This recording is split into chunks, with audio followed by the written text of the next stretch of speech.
उत्तर प्रदेश में बारिश ने कई शहरों में जल निकासी की पोल खोल दी है। झांसी स्मार्ट सिटी में शामिल है, लेकिन यहां 18 घंटे की बारिश के बाद कई इलाकों में सड़कों की जगह नाव चल रही है। फर्रुखाबाद में गंगा और रामगंगा नदियों का जलस्तर बढ़ने से दोआबा क्षेत्र के दर्जनों गांव बाढ़ की चपेट में हैं। उधर गंगा और यमुना में उफान की वजह से प्रयागराज में बाढ़ का खतरा मंडरा रहा है। ये नजारा देखकर एक बारगी आपको शक हो सकता है कि कहीं आप वेनिस में तो नहीं आ गए। वेनिस यानी वो शहर जो पानी में ही बसा है। तो जनाब, वेनिस का नजारा लेने के लिए आपको इटली जाने की जरूरत नहीं है।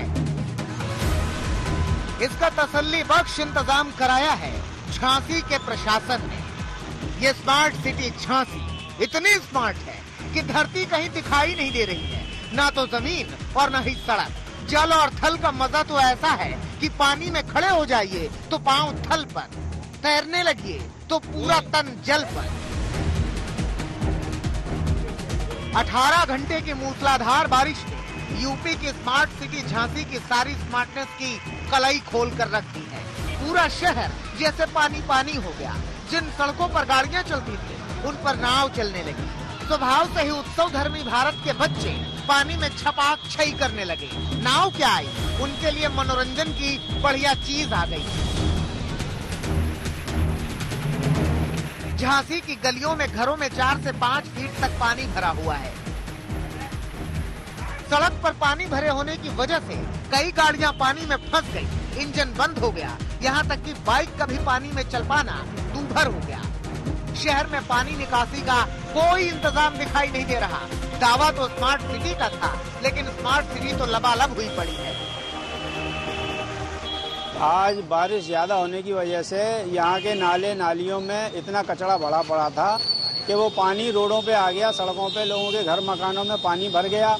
अधिकारियों को, नगर निगम के सभी नागरिकों ने, यहाँ के क्षेत्रवासियों ने कई बार लिखित में प्रार्थना पत्र भी दिया सफाई व्यवस्था के मामले में, लेकिन इसमें कोई सुधार नहीं आया, ना कोई सुनवाई हुई। यहाँ पे और जल भराव की बहुत समस्या है और यहाँ पर 5-5 फुट पानी भर जाता है कि आप आराम से नाव चला लीजिए। और यहाँ पर सुबह के टाइम पे इतना पानी था और अभी भी पानी है कि यहाँ पर नाव चली है और कुछ लोगों को हमने नाव से उधर पार भी कराया और गेट तक। और झांसी स्मार्ट सिटी बन रही है। अब बताइए स्मार्ट सिटी बनेगी कैसे? ये उत्तर प्रदेश के फर्रुखाबाद जिले की तस्वीरें हैं, जहाँ गंगा और रामगंगा नदियों के बीच कटरी इलाके के लोगों की जिंदगी बाढ़ में फंस गई है। पहाड़ों पर हो रही बारिश और बांधों से छोड़े जा रहे पानी की वजह से गंगा और रामगंगा का पानी खतरे के निशान को पार करने पर आमादा है। अमृतपुर और कायमगंज तहसील के दर्जनों गांव बाढ़ की चपेट में आ गए हैं। घर बार, खेत खलिहान, सड़कें, गलियां सब लबालब हैं। हजारों एकड़ खेत डूब गए हैं। गांव में आने जाने के रास्ते पानी में डूबे हुए हैं। गांव में जहां लोग पैदल चलते थे वहां अब नाव चल रही है। बाढ़ प्रभावित इलाकों में अब तक कोई मदद नहीं पहुंची है। लोग सिर्फ भगवान से ही आस लगाए बैठे हैं। तमाम लोगों ने गांव से बाहर सड़क पर पन्नी तानकर परिवार के साथ रह रहे हैं।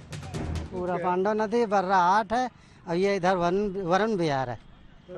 हाँ, ये दोनों ये इधर डूबा हुआ है, डूब रहा है। पानी बढ़ रहा है लगातार। पानी बराबर आज 4 दिन से बढ़ रहा है। अगर आज रात बारिश हो जाती तो कल ये और भी अंदर जाके तबाह कर देता। ये बहुत ज्यादा जलस्तर बढ़ रहा है। उत्तर प्रदेश के कानपुर में पांडू नदी में उफान आ गया है। कई गांव जलमग्न हो गए हैं। वहीं प्रयागराज में संगम के किनारे के तमाम इलाके लबालब हैं। गंगा के साथ साथ यमुना भी उफान पर है। किनारों पर जल पुलिस के साथ एसडीआरएफ की टीम तैनात कर दी गई है। लोगों से ऊंचे इलाके में चले जाने की अपील की जा रही है। तेजी से आप लोग पहले से ही ऊंचे स्थान पे अपना आवास बना लें। ऊंचे स्थान पे शिफ्ट हो जाएं। सामान वगैरह जो भी है पहले से ही निकाल लें, ताकि रात में किसी प्रकार की कोई दिक्कत न हो। बाढ़ नियंत्रण विभाग का बोर्ड दिखा रहा है कि गंगा यमुना खतरे के निशान को छूने की ओर बढ़ रही है।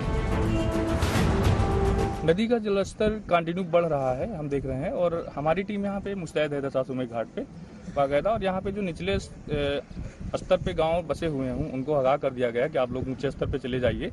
रहने की उनकी व्यवस्थाएं कर दी गई हैं। और यहाँ पे अल्टरनेट हमारी टीम 24 घंटे रहती है। जो नदी के किनारे बहुत सारे लोग बना रखे हैं अपने मकान, उनको हम माइक के लाउडहेलर के माध्यम से कंटिन्यू बता रहे हैं कि आप लोग नदी का जलस्तर बढ़ रहा है, आप लोग ऊंचे स्थान पर चले जाइए, अपना सामान समय रहते ही पहले ही निकाल लीजिए। बारिश भी कंटिन्यू हो रही है, इस तरह से हम लोगों को सूचना देते रहते हैं। यूपी से सटे उत्तराखंड में नदियां अपने रौद्र रूप में हैं। रुद्रप्रयाग में अलकनंदा पूरे वेग में है। 15 फीट ऊंची भगवान शिव की मूर्ति में सिर्फ उनका सिर दिखाई दे रहा है, बाकी अलकनंदा में समा गया है। उधर बद्रीनाथ नेशनल हाईवे 58 पर पहाड़ जंगल खिसक कर नीचे आ गया, सड़क पर अफरा तफरी मच गई। रुद्रप्रयाग से प्रवीण सेमवाल और प्रयागराज से पंकज श्रीवास्तव के साथ आज तक ब्यूरो।